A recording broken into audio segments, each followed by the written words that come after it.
God as a loving Father. BD number 7648. July 15, 1960. For the majority of people, I am the distant, inaccessible God, providing they still believe in me, but they have no bond with me. They look for me in the distance. They indeed see in me their God and Creator but not their Father. They have not yet established the relationship of a child with its father and therefore dare not address me like a father, nor do they expect help because they exclude my fatherly love and only see in me a punishing God, a merciless judge who condemns them without pity if they don't live in accordance with His will. People do not know about my greater than great love for them, or they would approach me trustingly and communicate with me. They don't know that they came forth from my love and that my love belongs to them despite the fact that they became sinful. They are still distant from me and therefore cannot be permeated by my strength either, because then they would have to turn towards me devotedly, because they would have to seek my presence and muster the will to be accepted by me as my child. And it is difficult to convey this knowledge to them, for I am and will remain an unattainable being for these humans, which stands sky-high above humanity and has little or no contact at all with them. They don't believe in a correlation between the Creator with His living creation. They feel and are indeed isolated as long as they don't lift the isolation themselves and try to join me. I, however, want to be the father of my children. I want to be close to people, so close that they will be able to hear me. But this first requires the human being's free will to be in contact with me.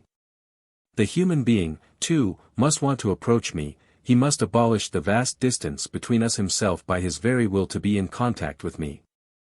And this resolve can awaken in the human being if my love is proclaimed to him time and again, if I am presented to him as a supremely perfect being which is pure love and which wants to give his great love to his living creations in order to make them happy. I must be presented to people as supremely perfect, and perfection includes an abundance of love for my living creations. Only when the human being can believe in my love will his love for me ignite and he will yearn for contact with me. And then he will also feel like my child and long for the Father in order to intimately communicate with him. He will no longer feel any inhibitions. He will speak to me like a child speaks to its father, and he will also feel my love and therefore approach me trustingly. And then I can be present with him. Then the vast distance will have been abolished.